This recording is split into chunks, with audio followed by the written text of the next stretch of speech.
One of the most fearful thoughts that people have in their lives is, will I ever meet the love of my life? Perhaps one of the most painful thoughts that people experience is, did I just lose the love of my life? We meet someone, we fall in love, we want it to work, we'd give anything for it to work, and then we lose that person, or that person threatens to leave.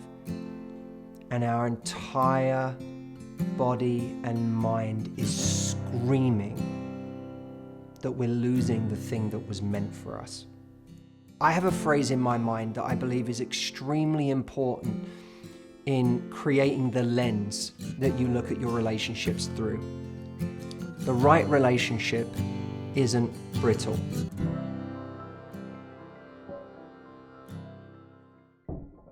I look at the situation right now in the last few months, and the pandemic has precipitated what we hear in the news, an extraordinary number of divorces in different countries. And I think to myself, yes, this situation may have brought people to the edge. It has certainly created an extreme scenario. And there's no doubt in my mind that even in the best relationships, there are times where it will have raised the temperature of an argument, of a conflict.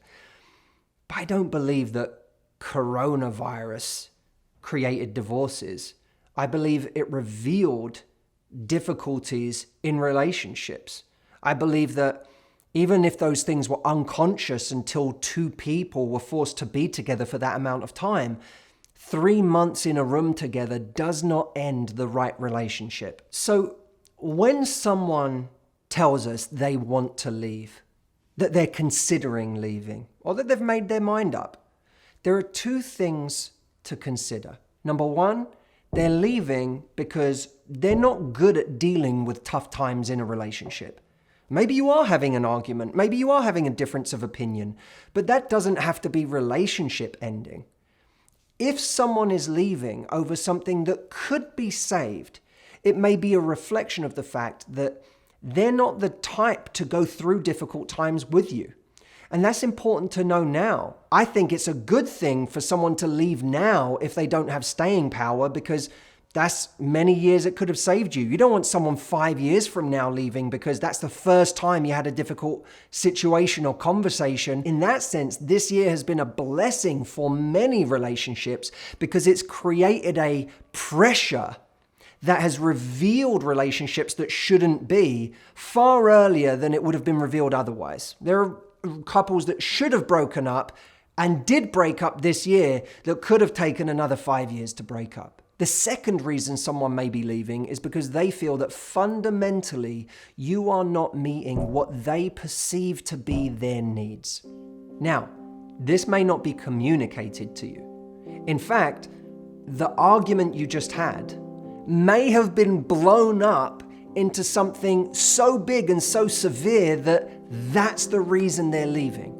But many people break up where the argument that preceded that moment becomes the ammunition that someone needed to end something that they were thinking about ending for some time. You may feel that when I say that, that is just a tragic, horrible, heartbreaking thought. The question you have to ask yourself is, was I doing my best?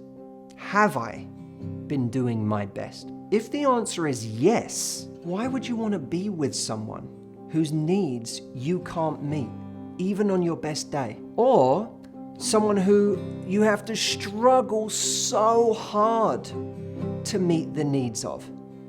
See, a relationship isn't the gymnastics at the Olympics, where someone does a flawless 3-minute routine on the mat and then beats themselves up because they didn't stick the landing perfectly at the end of the routine, giving them an 8 out of 10 instead of a 9. A relationship is real human stuff.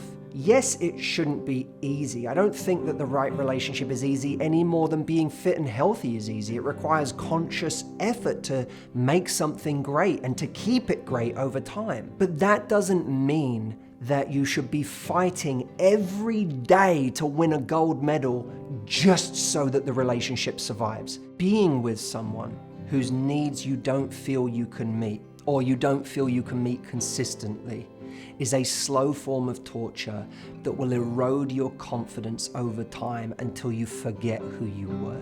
And by the way, even as I'm saying this, there may be this creeping part of you that says, but I didn't do my best. I messed up. You know, there were a bunch of times where I acted badly, where I was too jealous, where I was too needy, where I was too desperate, where I asked too much, where I was high maintenance, where I didn't make that person's life easy. This may be a complex philosophical point to convey in what I'm trying to make a short video, but failing. But I think that we're even too hard on ourselves when we recall how much better we could have done. I think there's an imagined idea of how much better we could have done. That we think, well, I could have been doing this and I could have been doing that and I could have said this like that. We have all these imagined ideas, a fantasy version of ourselves that would have kept that person.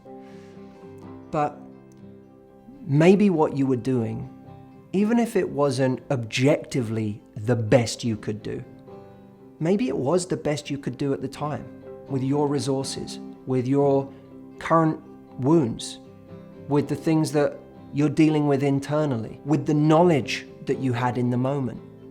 Maybe that was your best at the time.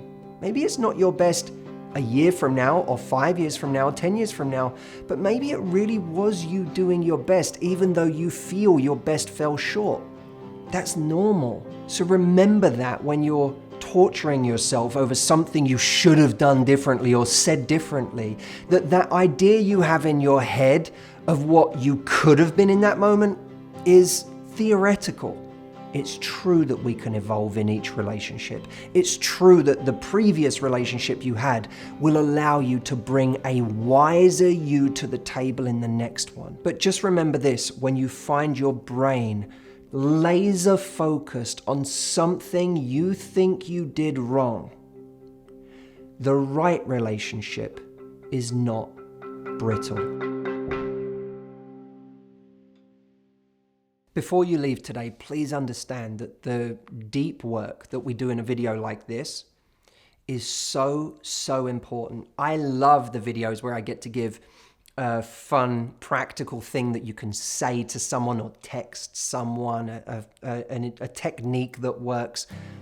But this kind of deep work is absolutely crucial to making our love lives work. It's crucial to making any of our relationships in life work. If you want to invest more in the deeper side of the conflicts you face internally, the ways you beat yourself up, the ways you don't allow yourself to feel good about yourself or move on or feel confident, my retreat program is where I do the deepest work with people on what's going on inside.